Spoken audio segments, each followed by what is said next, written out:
Did you know that the JFK assassination remains one of the most controversial events in modern history? November 22nd, 1963. A day that shook the world as the beloved American president John F. Kennedy was shot dead in Dallas, Texas. The official narrative, as put forth by the Warren Commission, posits that Lee Harvey Oswald, acting alone, fired 3 shots from the 6th floor of the Texas School Book Depository, one of which ended the life of the 35th President of the United States. Oswald was arrested, but before he could stand trial, he was killed, leaving many questions unanswered.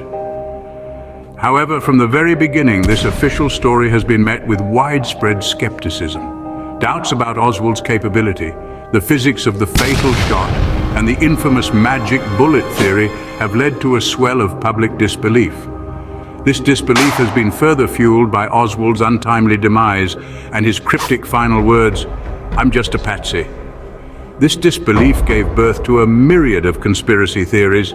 Some believe that the mafia was behind the hit. Others point fingers at the CIA, angry at Kennedy for his perceived lack of support during the Bay of Pigs invasion.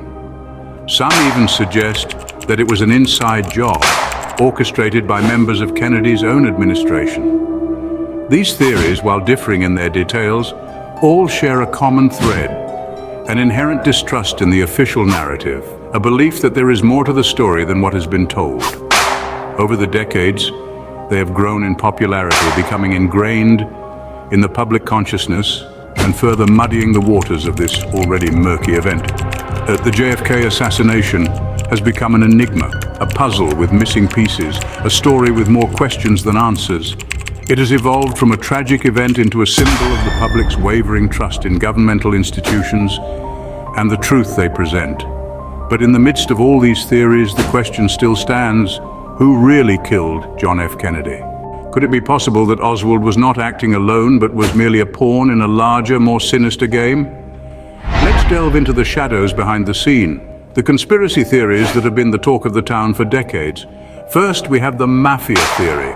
Some believe that the mob had a hand in JFK's assassination. They had the motive, after all. The Kennedy administration was cracking down hard on organized crime. However, skeptics argue that the mafia would not risk the inevitable backlash of killing a president. But then again, desperate times call for desperate measures, don't they? Next up is the CIA theory. JFK supposedly wanted to splinter the CIA in 1,000 pieces and scatter it to the winds. Not exactly a statement that would endear you to them. Could they have orchestrated his assassination in retaliation? Critics of this theory say it's a stretch. The CIA, they argue, would not go rogue and kill its own commander-in-chief. But those who believe in the theory point to the agency's history of covert operations and political assassinations.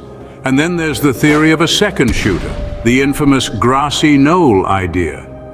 Witnesses at Dealey Plaza claim to hear shots coming from a grassy knoll, not the Texas School Book Depository where Oswald was. This theory suggests that Oswald was not the only gunman and perhaps not the one who fired the fatal shot, yet no concrete physical evidence has ever been found to support this theory. Each theory carries its weight, yet each also falls short in one way or another. They are filled with tantalizing clues and curious coincidences, but also with gaps and contradictions. And that's what makes them so compelling, so enduring. These theories, as intriguing as they are, only seem to deepen the mystery. Is it possible that the truth is even stranger than fiction? Could the answer to JFK's assassination lie not in who pulled the trigger, but who had the most to gain from his death? A question that has sent many a mind spiraling into the abyss of conspiracy theories. Today we're going to explore 3 of the most prevalent theories that have emerged over the decades. Firstly, the theory of internal government conspiracy. Some argue that elements within the US government orchestrated Kennedy's death due to policy disagreements. The counter-argument, however, suggests that such a high-level conspiracy would be nearly impossible to keep secret for over 50 years. Would not a single whistleblower have emerged by now? Next on the table, the theory of foreign government involvement. Was it the Soviets, smarting from the Cuban Missile Crisis, or the Cubans themselves, seeking revenge for the Bay of Pigs invasion? Yet, skeptics point out that both governments would have had much to lose from such a reckless act. not least of which would be sparking a full-scale nuclear war. Finally, we come to the theory of the military-industrial complex. Proponents of this theory believe that powerful interests within the defense industry may have had Kennedy assassinated to escalate the Vietnam War, thereby profiting from the ensuing arms sales.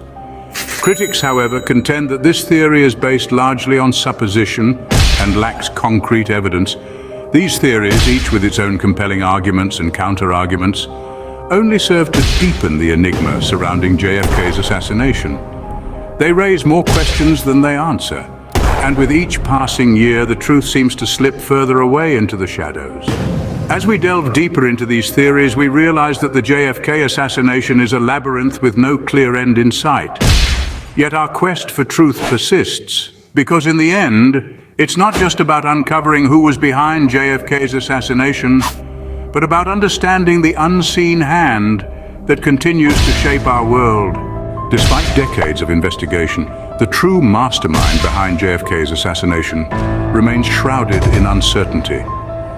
We've delved into the enigma of the tragic event, explored the shadows behind the scene, and tried to glimpse the unseen hand. We've discussed the lone gunman theory, the alleged involvement of the mob, the CIA, and even speculation about a conspiracy within the highest echelons of the US government.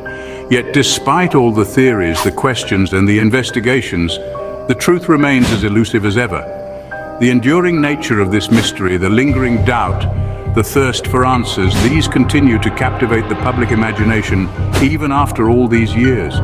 The puzzle of JFK's assassination is a testament to the human fascination with the unknown, with the unresolved. Perhaps one day the truth will finally come to light. Until then, the question remains, who really killed John F. Kennedy?